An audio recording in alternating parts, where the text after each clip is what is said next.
अभी समाज विरोधी और राष्ट्र विरोधी कार्रवाई में लिप्त तत्वों के खिलाफ कैसे कार्रवाई हो रही है। कल बलरामपुर में आपने देखा होगा, एक जल्लाद को हम लोगों ने वहां पे भी गिरफ्तार किया है।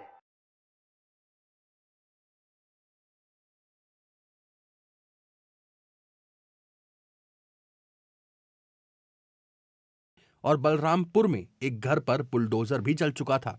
हालांकि ऐसा बताया जा रहा है कि जो घर गिराया गया वो छांगुर बाबा का नहीं था, बल्कि उनके किसी करीबी का था और वहां पर छांगुर बाबा का परिवार रहता था।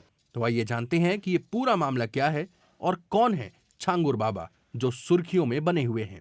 उत्तर प्रदेश पुलिस ने जमालुद्दीन उर्फ छांगुर बाबा पर धर्मांतरण का आरोप लगाया। छांगुर बाबा की इस केस में गिरफ्तारी हुई और मामले में कार्रवाई करते हुए बलरामपुर जिले के उतरौला में एक घर को बुलडोजर से गिरा दिया गया। ये जो घर आपको दिख रहा है वो छांगुर बाबा की सहयोगी नीतू रोहरा उर्फ नसरीन का बताया जा रहा है। नीतू रोहरा उर्फ नसरीन जो मुंबई की रहने वाली है, उन्हें भी उत्तर प्रदेश पुलिस ने 5 जुलाई को गिरफ्तार किया था। पुलिस के मुताबिक नीतू रोहरा उर्फ नसरीन ने छांगुर बाबा की मुरीद बनने के बाद इस्लाम अपना लिया था। छांगुर बाबा के वकील मोहम्मद आमिर के मुताबिक ये मामला अदालत में है, तो इस पर जो भी कुछ होगा वो अदालत में कहा जाएगा। हम अपने संवैधानिक अधिकारों की रक्षा कानूनी दायरे में करेंगे। जहां तक आरोपों का सवाल है, अभी इस पर जांच चल रही है। अब जानते हैं छांगुर बाबा है कौन। छांगुर बाबा बलरामपुर जिले के रहरा माफी गांव के रहने वाले हैं। उनका जन्म इसी गांव में हुआ था। छांगुर बाबा के 3 और भाई हैं, वो अब भी गांव में ही रहते हैं। छांगुर बाबा ने कई सालों तक भीख मांगकर जीवन यापन किया। गांव के मौजूदा प्रधान के मुताबिक उनके एक भाई अभी भी भीख मांगते हैं। गांव के लोग बताते हैं कि छांगुर बाबा साइकिल से नग और अंगूठी बेचने का काम करते थे। कई साल तक ये काम करने के बाद वो मुंबई गए और बाद में अपने आप को पीर घोषित कर दिया।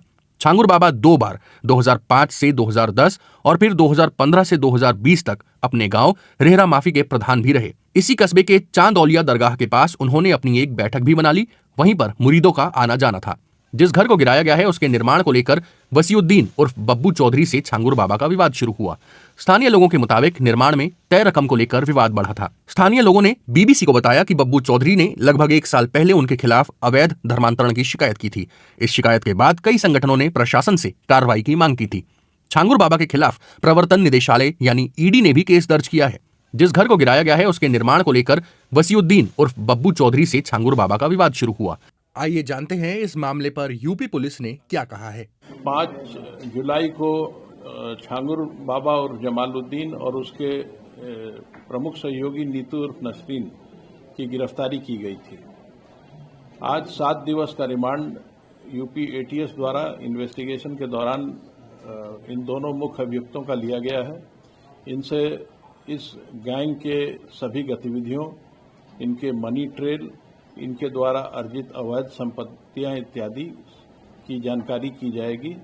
साथ ही संपूर्ण गैंग के नेटवर्क की जानकारी भी प्राप्त की जाएगी। इसके अलावा इस गैंग ने जहां जहां अवैध संपत्ति अर्जित की है, अवैध धन का इस्तेमाल करके, उन सभी की भी जानकारी की जाएगी तथा अवैध संपत्तियों को जब्तीकरण की कार्रवाई तथा उन्हें डिमोलिश करने की कार्रवाई भी की जाएगी। ईडी द्वारा एटीएस से इस प्रकरण में दायर एफआईआर की प्रति मांगी गई थी।